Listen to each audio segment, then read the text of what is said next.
안녕하세요. 올해로 32살, 직장 다니고 있는 여자입니다. 결혼 생활은 이제 1년하고도 8개월 됐는데, 이젠 더 이상 결혼 생활 얼마나 했는지 세는 게 의미가 없을 것 같아요. 지긋지긋한 결혼 생활 더는 못하겠다고 남편과 시어머니 앞에 이혼 선언하고 왔거든요. 저도 부모님이 계시고 부모님이 어디 가서 아쉬운 소리 안 하셔도 되게 효도하고 싶습니다.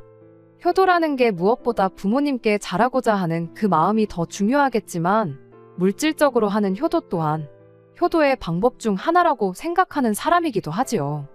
그리고 그런 부모님을 향한 마음은 저나 남편이나 별반 다르지 않다고 생각하고 있습니다. 막말로 남편이 생활비 제때 주고 적금 낼 돈 제때 주기만 하면 자기 쓸 용돈 줄여가며 효도를 하겠다는데 그거야말로 남편이 알아서 능력껏 할 일이라 생각했습니다. 그리고 그런 생각을 갖고 있는 걸 떠나서 저 스스로 제가 시어머니한테 비록 시작은 안 좋았을지언정 나름 잘했다고 생각하고 있고요. 물론 그거야 남편하고 결혼했다고 한들 시부모님과 친정부모님은 엄연히 다른 법이니 남편이 느끼기엔 제가 시부모님께 잘한다고 하는 게 친정부모님께 하는 것만큼은 못하는구나 느꼈을 수도 있어요. 하지만 그렇다고 남편이 또 장인장모님인 친정부모님께 자기가 시부모님한테 하는 만큼 똑같이 잘했던 것도 아니거든요. 저랑 남편 생각이 다르긴 하겠지만 제가 볼 땐 제가 시부모님한테 하는 만큼조차 저희 친정부모님께 뭐 하나 제대로 했던 게 없어요. 게다가 제가 시어머니한테 얼마나 잘했고 못했건 간에 그게 자기 생각에 모자라다 싶으면 그만큼 직접 자기가 잘했으면 되는 부분 아니겠나요? 그런데 호의가 계속되면 그게 당연한 거라고들 생각한다더니 제가 제 나름대로 잘하고 있음에도 불구하고 남편은 제가 시부모님, 특히 시어머니한테 제가 친정부모님한테 하는 것 이상을 바랬습니다. 결국 그 때문에 남편과 관계가 틀어지게 되었고 이렇게 얼마 전에 와서는 시어머니와 남편 두 사람 앞에 이혼 선언을 하는 지경까지 오게 되었네요. 보통은 그렇듯 남편하고는 연애 결혼을 했어요. 연애하는 동안은 그냥 저 하나만 알고 저한테만 온 신경을 쏟는 그런 사랑꾼이었습니다. 특히나 남편이 저와 연애를 시작하기 전, 그러니까 그냥 좋은 마음만 가지고 연락을 주고받던 시기에는 지독한 꼴초였어요. 그런데 제가 담배 피는 사람은 정말 싫다고 지나가듯 꺼낸 말에 바로 그 순간에 주머니에 있는 담배를 전부 구겨버리고 금연에 성공을 했던 사람입니다. 저희 친정아버지가 금연 때문에 몇 년을 고생하고 그렇게 몰래 끊었다 다시 폈다가를 반복하면서 온 가족들 속을 썩혔던 걸 생각하면 그 힘든 걸 그렇게 단번에 끊어낼 수 있는 사람이라는 게 참 좋게 보였습니다. 그러니 연애 시작부터 이 사람이라면 나를 위해 금연뿐만 아니라 세상에 그 어떤 힘든 일도 해낼 수 있지 않겠나 하는 생각을 갖게 되었어요. 그리고 연애하면서 늘 한결같이 좋은 모습만 보여줬었던 남편을 보니 얼마 안가 그 생각이 확신이 되었죠. 당시 남편의 벌이가 저에 비해서 적다는 걸 알고 있었지만 그런 건 눈에 들어오지도 않았어요. 돈 얼마 때문에 이런 좋은 사람을 놓치고 싶지는 않았고 그렇게 남편과 결혼까지 하게 되었습니다. 물론 돈이라는 게 인생에서 최우선적인 가치가 될 수 없다는 건 알지만 한편으로는 없어서 안 좋으면 안 좋았지 많다고 해서 나쁜 게 하나라도 있는 건 또 아니잖아요.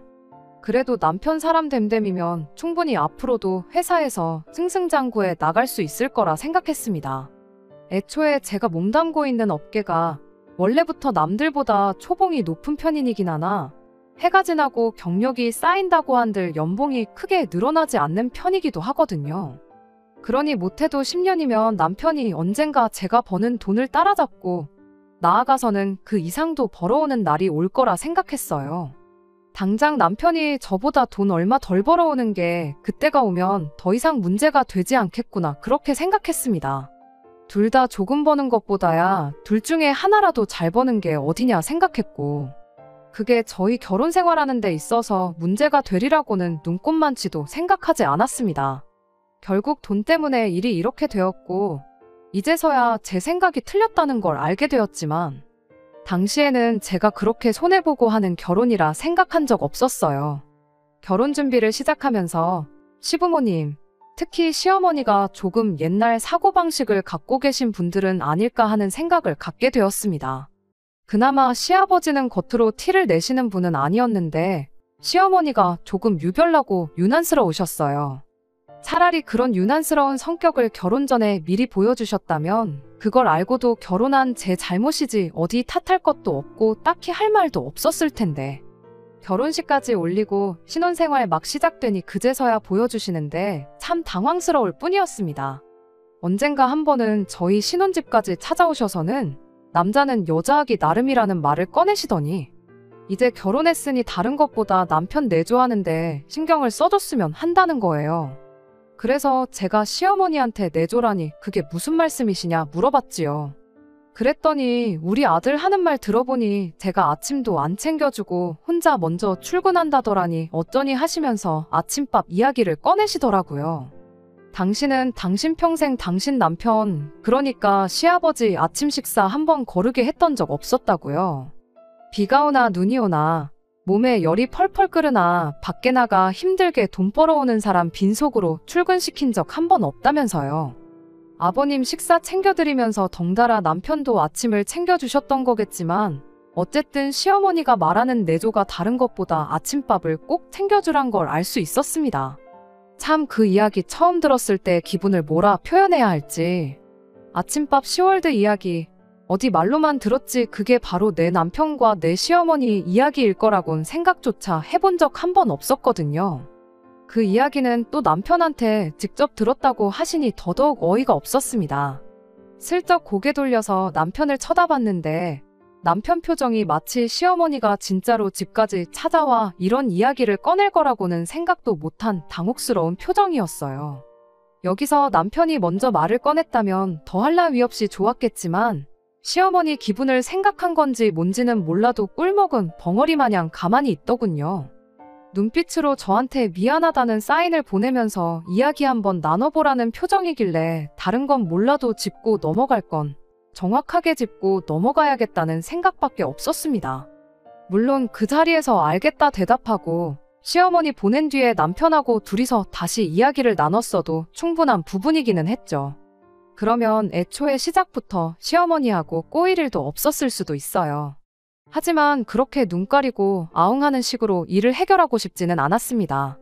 그때야 아침밥 이야기가 처음 나왔을 뿐이지 그게 나중에 가서는 저한테 또 무슨 말도 안 되는 내조라는 핑계로 어머님 대신 그 어떤 자식 뒷바라지를 부탁해 오셨을지 누가 알겠나요? 게다가 제 성격이 그래도 할 말은 꼭 해야 하는 성격이기도 했다 보니 그냥 단도직입적으로 솔직하게 제 생각을 전했어요. 애초에 저 같은 경우는 아침밥을 먹어도 그만, 안 먹어도 그만인 사람이거든요. 그리고 어쩌다 보니 저희 신혼집 위치가 남편 회사와 훨씬 가까운 위치에 있었어요. 그러니 이미 출근 시간만 두고 보더라도 제가 집에서 남편보다 못해도 40분은 일찍 나와야 하는 상황이었습니다. 일찍 나가는 만큼 더 일찍 일어나서 씻고 출근 준비하고 그래야 했고요.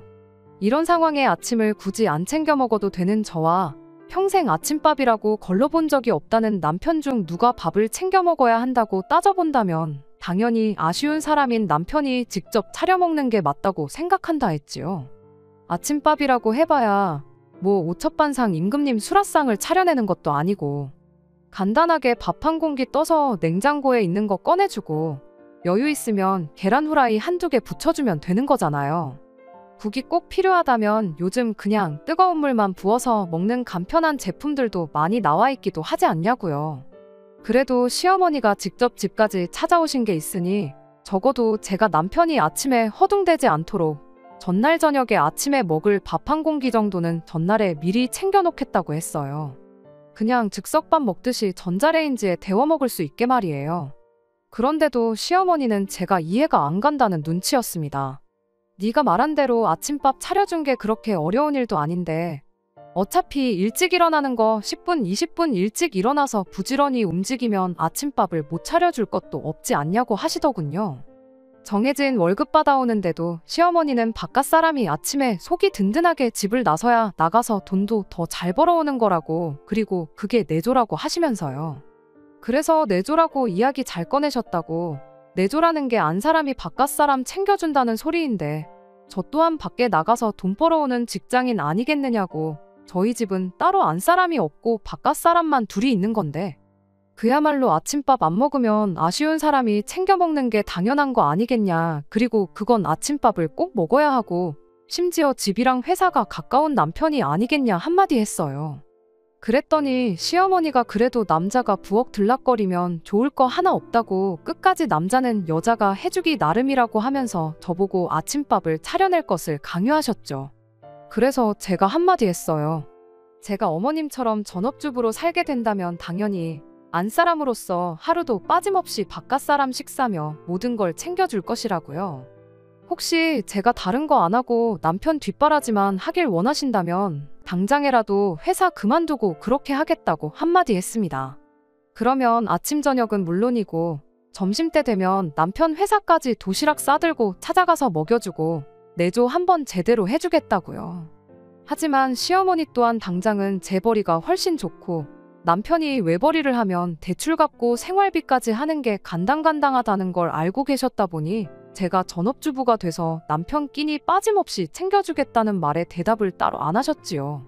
시어머니 표정만 봐도 제 행동에 기분이 엄청 언짢아졌다는 걸 굳이 물어보지 않아도 알 수 있었습니다. 제 이야기가 끝나고 나서 시어머니가 저한테 뭐라 한마디 하시려고 입을 여셨는데 그 순간을 남편이 잘 캐치해내서 어머님한테 내가 한두 살 먹은 애도 아니고 아침 정도는 자기 혼자 충분히 차려 먹을 수 있다면서 어머님을 달래줬어요. 그런데도 어머님은 끝까지 막무가내셨지요. 내가 너를 어떻게 키웠는데 부엌에 들락거리는 꼴을 보냐며 그렇게는 못하겠다시대요. 그러더니 그럼 그럴 게 아니고 당신이 아침마다 저희 집에 와서 아침밥을 챙겨주겠다고 하는 겁니다. 그렇게 하면 제가 불편해서라도 아침밥을 챙겨주겠다고 나올 줄 아시는 건가 그렇게 생각했어요. 그도 그럴 게 시댁에서 저희 집까지만 해도 차로 30분은 가야 하는 거리였거든요. 아침을 챙겨주시겠다는 건 못해도 저희 집에 7시에는 오시겠다는 소리였는데 그 자체만으로도 제가 불편해할 테니 끝내 모시긴 척 남편밥을 차려주겠다는 말을 하실 줄 알았나 봐요. 저는 그냥 어머님한테 한마디 대답하고 말았죠. 저는 원래 아침 안 먹는 사람이니 제 것까지 해주실 필요는 없다고요. 결국 그렇게 마무리를 제대로 못한 채 어머님은 집에 돌아가셨어요.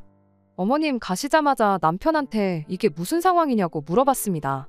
말을 어떻게 전했길래 어머님이 저러시는 거냐고요. 남편은 얼마 전에 시댁에 혼자 다녀왔던 적이 있는데 그때 어머니가 살이 좀 빠진 것 같다니 하시면서 이것저것 물어보셨다고 하더군요. 자기가 원래 거짓말을 잘 못하는 성격인 거 모르냐고 괜히 저를 커버쳐주겠다고 주절주절 거짓말하다 들키면 그건 그거대로 더 크게 문제가 될 것 같아서 아침밥을 안 먹어서 살이 좀 빠진 거 아니겠냐고 사실대로 말했다는 겁니다. 그런데 그 대답이 썩 와닿지가 않았어요. 오히려 생각할수록 어이가 없었어요. 살이 진짜로 빠졌는지 아닌지 그걸 말할 게 아니고 애초에 당신이 아침밥을 그렇게 꼭 챙겨 먹어야 하는 사람이었으면 그간 왜 직접 차려 먹을 생각은 한 번도 안 했느냐 물었죠. 남편은 자기가 자기 손으로 밥을 차려 먹어 본 적이 없는데 어떻게 차리냐는 한심한 대답을 해왔고요. 여지껏 엄마가 차려주는 밥 먹고 뒷정리도 엄마한테 떠넘기고 출근하고 그랬으니 지금도 그때처럼 차려준 밥 처먹고 출근하고 싶다는 소리인데 거기다 대고 더 말할 게 뭐가 있나 싶었습니다. 그래서 남편한테 그러냐고 참 잘됐다고. 이제 어머님이 아침마다 우리 집 오셔서 밥도 챙겨주고 번거로운 뒷정리도 해주실 텐데 이제 마음이 후련하냐고 했죠. 남편은 손사래를 치면서 그런 뜻으로 하는 말 아니라고 해명을 하더라고요. 어머니가 오셔서 잘됐다는 게 아니라고 그냥 앞으로 나도 아침밥 안 먹고 출근하는 거에 적응을 할 테니 크게 걱정하지 말라고 하는데 이어서 남편이 하는 소리가 어머니도 일단은 그냥 꺼낸 소리 아니겠냐고 진짜 아침마다 오신다고 해도 몇 번이나 오시겠냐 몇 번 오시다 말겠지 하더니 당분간은 불편해도 저보고 조금만 참아달라고 사정사정 하더라고요. 곧 죽어도 자기 손으로 직접 자기 먹을 아침밥 차려 먹겠다는 소리를 안 하는 걸 보면 어이가 없을 뿐이었지만 남편 또한 시어머니가 매일같이 오는 건 싫다는 식으로 이야기를 하니 저도 더는 이야기를 하지 않기로 했어요. 그냥 며칠 이렇게 불편하다가 시어머니가 제풀에 지쳐서 그만 오시겠거니 그렇게만 생각하고 말았습니다. 말해모해겠지만 문제는 곧바로 다음 날부터 시작되었어요. 아침밥 차려주신다기에 남편이 출근 준비하려고 일어날 때쯤 오시겠거니 생각했는데 저희 집에 새벽 5시부터 찾아오셨으니까요. 얼마나 진수성찬을 차려주시려고 그랬는지는 모르겠지만 양손에 장바구니 2개, 식재료로 꽉꽉 채워서 가지고 새벽 5시에 초인종을 눌러대시는데 일부러 저 똑바로 못 자게 하려고 저러시는 거구나 하는 생각이 딱 들었어요. 일부러 현관문 비밀번호를 알려드렸는데도 불구하고 제가 일어나서 어머님 오셨냐는 말을 들을 때까지는 죽어라고 초인종을 눌러대셨죠. 그뿐이겠나요. 그렇게 들어오시고는 일부러 들리라는 식으로 주방에서 이리쿵 저리쿵 하면서 온갖 소음은 소음대로 내시고 그러다 겨우 다시 잠들라 치면 안방문을 활짝 열더니 간장은 어딨니 식용유는 어딨니 하면서 제 잠을 방해하는 게 일이었습니다. 어이가 없던 건 그렇게 아침밥 차려주고 나서 뒷정리라고는 하나도 안 하고 가셨다는 거예요. 오히려 일부러 어질러 놓았다는 느낌이 들 만큼 집을 개판오븐전을 만들어 놓고 가셨죠. 물론 제가 치우지는 않았습니다. 시어머니가 제가 퇴근할 때까지 기다렸다가 집에 들어온 저를 보고 직접 뒷정리를 하라고 시켜놓고 옆에서 지켜보고 있었다면 모를까. 제가 먹은 것도 아닌데 뭐 좋은 상황이라고 그 뒷정리를 제가 했겠나요. 일부러 시어머니가 저를 위해 남겨놓은 어질러진 집을 치우는 건 언제나 남편 몫이었죠. 밥을 직접 차려낼 줄은 몰라도 치우는 것쯤은 할 수 있지 않느냐. 내 동생 이야기 들어보니까 군대에서 자기가 먹은 식판은 자기가 직접 설거지를 했다더라. 그러니 설거지를 할 줄 모른다고 할 생각은 말라고 한마디 해줬습니다. 그리고 진짜 할 줄 모르면 설거지 정도는 내가 하나부터 10까지 다 가르쳐 줄 테니 너무 걱정 말라고도 해줬고요. 제가 조금 심술 부린 것도 없지 않아 있겠지만 일부러 남편이 해놓은 설거지 꼬투리를 잡아서 몇 번을 다시 하게 만들었어요. 기름때가 제대로 안 지워지거나 한 것들, 말라붙은 밥풀 제대로 제거 안 한 밥그릇, 이런 것들만 시켰으니 못 시킬 건 없었다고 생각합니다. 아무튼 남편이 그렇게 한 달 정도였나 저한테 시달리면서 시어머니가 정성스레 어질러 놓은 집을 치우는 게 고역이라 생각했는지 언젠가는 저 보는 앞에서 일부러 시어머니한테 전화를 해가지고는 아침밥 정도는 자기가 혼자 차려 먹을 수 있으니 이제 좀 그만 좀 오시라고 싹싹 빌기 시작했어요. 시어머니 또한 아침마다 그렇게 와서 난리법석을 떠는 게 일상생활에 지장을 줄 만큼 피곤하셨나 봐요. 그도 그럴게 새벽 5시에 그 짐을 다 챙겨서 올라치면 못해도 4시에는 일어나서 부지런을 떠셨어야 했으니 그리고 그걸 일주일에 월화수목금 5일 동안 스트레이트로 해야 했으니 얼마나 몸이 고됐겠나요. 결국 시어머니가 그렇게 5일 내내 오시던 걸 월수금 일주일에 3번씩으로 줄이기 시작하더니 그렇게 또 한 달이 지나서는 이제 더는 못 오겠다고 백기를 들었습니다. 그렇게 남편이 직접 자기 먹을 아침밥을 차려 먹기 시작했지요. 아침밥 먹은 거야 설거지거리가 그렇게 많이 나오는 게 아니었다 보니 남편한테 그냥 담궈만 놓고 가라고 했어요. 저녁 같이 먹고 한꺼번에 제가 되었든 남편이 되었든 누군가 해도 되는 거다 보니 설거지를 가지고 꼬투리를 잡을 일도 없었지요. 그렇게 저희 집에 한동안 평화가 찾아왔습니다. 아침밥에 목숨 거는 시어머니 한 명만 없어졌을 뿐인데 집이 그렇게 조용할 수가 없었어요. 계속 안 좋아질 뻔했던 남편과의 사이도 다시 좋아지기 시작했고 모든 게 정상으로 돌아오는구나 싶었습니다. 그런데 언젠가부터 시어머니가 아침밥을 챙겨주는 대신에 일주일에 한두 번씩 오셔서 직접 저희 집에 반찬을 채워주시기 시작했습니다. 그 전에야 반찬 가게에서 반찬 사 먹거나 제품을 먹거나 하는 식으로 저녁 식사를 했었거든요.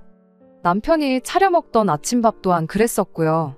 시어머니는 곧 죽어도 아들이 부실하게 먹는 꼴을 두 눈 뜨고 볼 수가 없으셨던 건지 그렇게 집에서 반찬을 해다가 저희 집 냉장고를 채워주셨어요. 물론 저 먹으라고 해다 주시는 반찬은 아니었지요.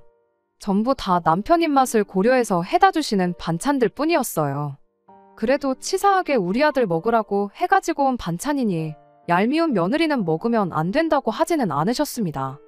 뭐 거기에는 여러 가지 뜻이 있었겠지요. 어쨌든 당신도 체력적으로 힘들어서 아침마다 오는 걸 포기한 마당에 일부러 저를 괴롭히고 그랬던 게 내심 신경이 쓰였던 게 아닐까 싶어요. 그도 그럴게 남편이 반찬을 알아서 꺼내 먹으면야 꺼내 먹는 거지만 그 반찬들 먹으려면 밥 한 공기는 있어야 하는 법 아니겠나요? 그런데 그것까지 당신이 다 못 챙겨주게 된 상황이니 적어도 밥이 떨어지게는 해주지 말라고 저한테 주는 뇌물이나 마찬가지 아니겠나 싶었습니다. 그 의도가 뻔히 보여서 한편으로는 참 속보이는구나 하고 생각을 했지만 아침마다 안 오시는 게 어디냐 싶었고 오히려 시어머니가 채워주는 반찬 덕분에 제가 덕을 본 것도 많았어요. 애초에 남편과 결혼하면서 맞벌이를 하는 만큼 집안일도 서로 분담을 하기로 했었거든요.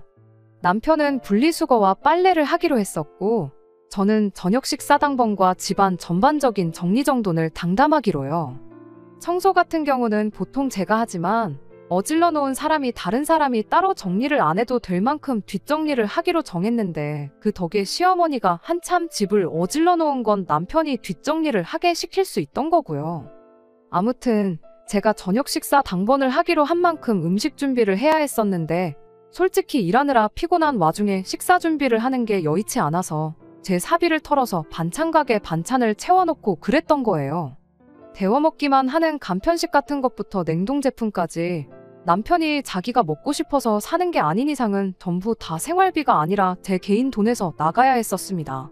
그런데 시어머니가 일주일에 한두 번꼴로 저희 집 들락날락 하시며 반찬을 가득가득 채워주시니 제 입장에서는 제가 준비해야 할 걸 시어머니가 대신 해주는 거나 마찬가지였습니다. 아무리 시어머니가 밉상이긴 했어도 그냥 슬쩍 넘기긴 또 그렇더라고요. 그래서 시어머니한테 반찬값을 조금씩 챙겨드리기 시작했어요. 혹시나 틀어질 대로 틀어진 시어머니와의 관계를 개선하는 계기가 될 수도 있지 않나 하는 생각이었고 어차피 반찬 가게에서 반찬 사다 채워넣는데 들어가는 돈이 있었으니 그 대신 드리는 거라 생각하니 돈이 아깝다거나 하지는 않았습니다. 시어머니가 또 아들 생각이 어찌나 끔찍하신지 가져다 주시는 반찬 가짓수 또한 많았기 때문에 매번 그렇게 반찬을 채워주실 때마다 어머님이 집에 돌아가실 때 쫓아나가서 10만원씩, 20만원씩 해서 따로 챙겨드렸어요. 액수가 많았던 날은 그만큼 고기 반찬이라든지 제 판단하에 장 보는데 돈을 좀 쓰셨구나 싶을 때 더 많이 챙겨드렸던 거고요. 저는 제 나름대로 좋은 뜻으로 시작한 행동이었는데 결국 이것 때문에 이혼까지 하게 되었네요. 원래는 자주 오셔봐야 일주일에 한 번 정도씩 오셨어요. 말씀드렸던 대로 반찬 가짓수도 많았고 남편이랑 저 둘이서 같이 먹어도 일주일은 넘게 먹을 만큼의 양이었지요. 그런데 언젠가부터 시어머니가 저희 집에 다시 자주 들락거리기 시작했습니다. 일주일에 한 번 오실 때 반찬을 대여섯 가지를 해서 가져다 주셨다면 그걸 3가지씩 나눠서 일주일에 2번씩 가지고 오신 거죠. 그때는 별다른 생각을 안 했어요. 그냥 반찬을 새로 하실 때마다 가져다 주시는 거구나 그렇게 생각하고 말았죠. 그리고 그렇게 반찬을 가져다 주신 날이면 늘상 드리던 대로 10만원씩은 따로 챙겨드렸고요. 그런데 언젠가부터는 한 번 오셔도 될 걸 일부러 나눠서 오시는 거 아닌가 하는 생각이 드는 일이 있었어요. 그날은 반찬이라고 했다고 가지고 오셨던 게 그냥 생당근 길쭉하게 썰어서 반찬통 안에 쌈장 한 숟갈 해서 가지고 오신 게 전부였거든요.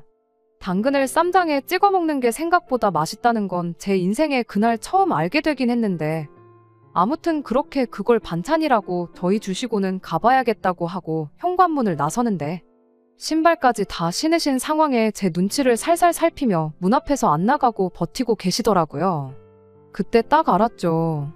일주일에 한 번 오던 걸 나눠서 오기 시작한 게 어차피 반찬에서 가져다 주면 제가 돈 주는 거 일주일에 한 번 와서 10만원 받아갈 걸 2번, 3번 나눠서 오셔가지고는 20만원, 30만원씩 받아갈 생각으로 그러셨다는 걸 말이죠. 당근 썰어서 쌈장 한 숟가락 가져다 주신 거 시댁에서 저희 집까지 오며 가며 하신 수고는 알겠지만 생당근 하나 얻어먹겠다고 10만원 드리는 게 수지타산이 맞는 거라는 생각이 들지는 않았습니다. 그래서 일부러 시어머니한테 뭐 두고 가신 거 있냐고 말하고 저도 일부러 제 지갑을 열지 않았죠. 시어머니도 대놓고 돈 달라는 말은 못하겠다 싶으셨는지 우물쭈물 문 앞에서 나가지도 못하고 다시 들어오지도 못하고 계시길래 조심히 들어가시라 말하고 저는 그냥 방으로 들어왔어요. 그런데 남편이 방에 따라 들어와서는 저한테 한마디 하더군요. 오늘은 왜 어머니한테 아무것도 안 챙겨주냐고요. 그래서 남편한테 오늘 말고 이틀 전에 오셨을 때 10만원 챙겨드렸는데 뭐가 문제냐고 되물었지요. 그랬더니 남편이 왜 그동안 알아서 잘하더니 갑자기 삐딱선을 타느냐입니다. 어머님이 괜히 오셨겠냐고, 다 용돈이 필요하시니까 오신 거 아니겠냐면서 자기가 따로 10만 원 챙겨드렸고 제가 주는 거라고 잘 설명드렸으니까 걱정 말라면서 이상한 데서 생색을 내는 겁니다. 그때 깨달았죠. 시어머니도 시어머니지만 남편 또한 저를 시어머니가 저희 집에 들르기만 하면 10만 원씩 따박따박 뱉어내는 ATM 기계 정도로 생각하고 있었다는 사실을요. 그래서 제가 남편한테 진짜로 당근 한 개 썰어서 가져다 주신 걸로 10만 원이나 드린 거냐고 되물었어요. 당신 입으로 지금 용돈이라고 표현했는데 나는 그거 그동안 반찬값으로 드린 거라고. 어차피 돈 관리 따로 하기로 하지 않았냐. 어머니 용돈을 챙겨드리고 싶으면 그건 당신이 직접 챙겨주라고 한마디 했습니다. 나는 그냥 하던 대로 반찬해서 가져다 주시면 대충 내 계산에 들어간 재료비랑 어머님 수고비 챙겨서 드릴 거라고요. 그랬더니 남편이 뭐 그렇게 까탈스럽게 구냐는 겁니다. 며느리인 제가 시어머니를 잘 챙기는 게 진짜 효도인 거 모르냐는 거예요.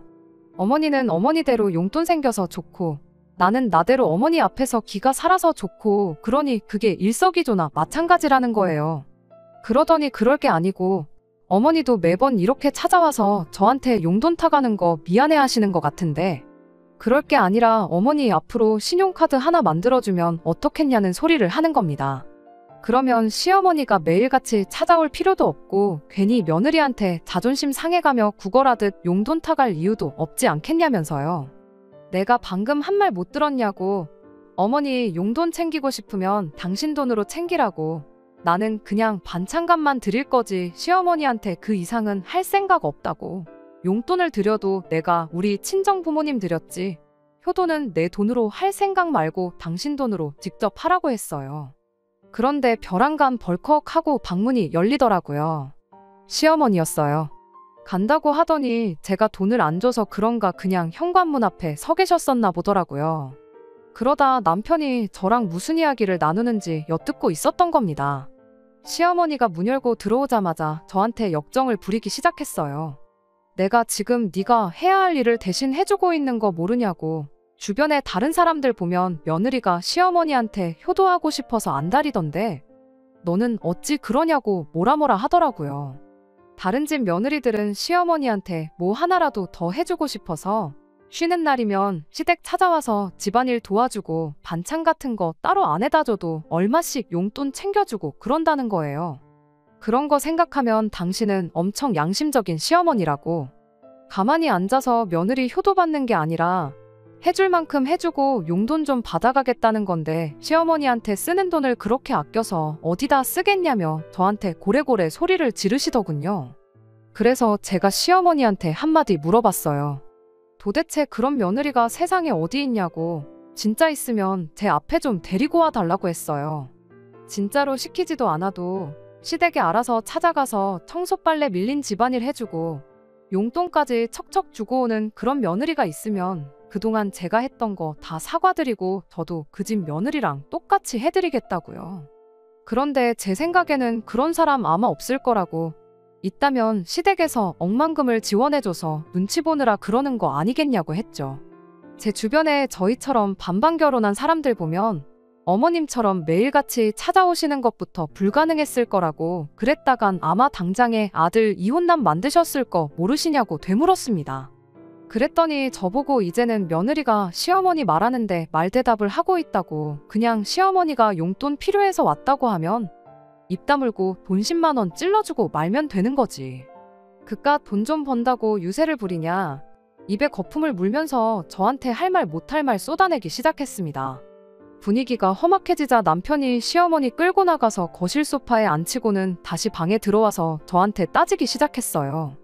저보고 왜 이렇게 맨날 일을 크게 만드냐고. 그냥 돈 얼마 들이면 끝났을 일이고 애초에 처음부터 그냥 내 아침밥 챙겨준다고 했으면 끝났을 일을 크게 만든 것도 제가 아니었냐고 따지더라고요.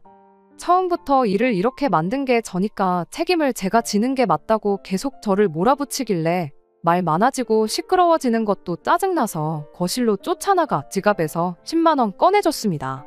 시어머니는 결국 자기가 이겼다고 생각했는지 의기양양해서 그 돈 받자마자 정말 1분도 안 지나서 저한테 앞으로 알아서 잘하라는 말 한마디 하고는 집으로 돌아가셨어요. 남편은 저한테 그러니까 이렇게 쉽게 끝날 일을 또 저번처럼 온 가족들 다 기분 상하게 만들려고 하냐 따지면서 잔말 말고 다음 주까지 신용카드 하나 만들어서 가지고 오라고 하더라고요. 제가 결국 시어머니한테 10만 원을 드리긴 했으나 이 일을 더 이상 쉽게 넘길 생각은 없었습니다. 남편 말대로 신용카드를 만들어 왔다간 제 자신이 이 집의 며느리가 아니라 시어머니의 비상금 지갑이 되겠다고 선언하는 거나 마찬가지였으니까요. 제가 제 몸을 스스로 지옥불에 던져버리면서까지 살아야 할 필요가 없다고 생각했습니다. 그래서 더 이상 어머님한테 드릴 돈은 없고 너한테도 기대하는 거 없다고 이혼하자고 한마디 꺼냈습니다. 혼수해놓은 건 다 친가로 가져갈 거고 나머지 집에 들어간 돈은 알아서 보내달라고 했어요. 알아서 안 보내면 이혼 소송이든 뭐든 간에 내가 얼마 손해를 보던지 상관하지 않고 위자료까지 해서 어떻게든 너한테 큰 손실을 입히겠다 한마디 했습니다. 이혼하자는 말에 남편은 벌써부터 얼굴이 새하얗게 변해서는 미안하다고 사과를 하더라고요. 엄마가 대중교통 타고 고생해서 온 모습을 보니 자식된 도리로 그냥 두고 볼 수는 없었다나요? 효도가 하고 싶으면 네 돈으로 하라고 왜 니네 엄마한테 효도할 때만 내 지갑을 네 지갑처럼 쓰려고 하는 거냐고 하니까 무작정 미안하다고 다음부터는 그러지 않겠다고 하더라고요. 내 돈으로 생색내면서 효도할 때부터 그 정도 각오가 없었던 거냐고 물으니 아무 말도 못하더군요. 일단 제가 짐을 빼서 집을 나가고 싶었지만 피곤했던 관계로 그날은 그냥 집에서 하루를 더 보냈습니다. 자꾸 옆에 와서 사과하려고 들길래 서재에 이불하고 베개 들고 들어가서 문 잠궈놓고 잤네요. 다음날 출근하고 나서 일하는데 회사에서도 계속 전화기에 불이 나도록 미안하다는 문자를 계속해서 보내더라고요. 간단하게 전부 다 무시해줬습니다. 가는 길에 근처 마트에 들러서 짐 싸가려고 여행 가방 하나를 사가지고 들어갔는데 집에 가니까 남편도 이미 퇴근해 있고 시어머니도 계시더라고요. 저한테 그동안 제가 그렇게 마음고생하는지 몰랐다고 사과하시면서 여태 제가 줬던 돈이라고 하면서 봉투를 내미시더라고요. 여태 제가 드린 돈은 맞는데 여태 쓴 건 빼고 현재 남은 돈만 가지고 오셨더라고요. 봉투 안에 50만 원 조금 넘게 있었는데 이건 그냥 여태까지 제가 먹은 반찬값 할 테니까 필요 없다고 가지라고 했습니다. 어떻게든 이혼 못하게 하려고 저를 붙잡으시는데 왜 그러시냐고 물었어요. 제가 주는 돈이 필요해서 그런 거냐 아니면 아들 뒷바라지 해줄 여자가 필요해서 그러시는 거냐고요. 저는 어머님 돈 필요할 때마다 돈 드리는 지갑 노릇도 하고 싶지 않고 남편 밥 때마다 밥 챙겨주면서 부엌대기로 살고 싶은 생각도 없다고 그러면 어머님도 솔직히 제가 있거나 없거나 달라지는 거 없지 않냐고 했어요. 혹시나 아들 이혼남 만들기가 싫어서 그러시는 거냐 했더니 아무 말도 못 하시더라고요. 짐 싸고 있는 저한테 두 사람이 동시에 달려들어 사과하는데 솔직히 뭐라 하는지도 들리지 않았습니다. 다 싸고 나서 나가면서 남편은 이제 직접 엄마한테 효도할 수 있어서 좋겠다고 하고 어머님한테는 그 원하던 아들 뒷바라지 다시 해줄 수 있게 돼서 좋으시겠다고 나만 빠지면 되는 일이었는데 그것도 모르고 제가 괜히 결혼을 해가지고 이 사단을 만들었다고 둘이서 잘 먹고 잘 살라고 하고 집을 나와버렸습니다.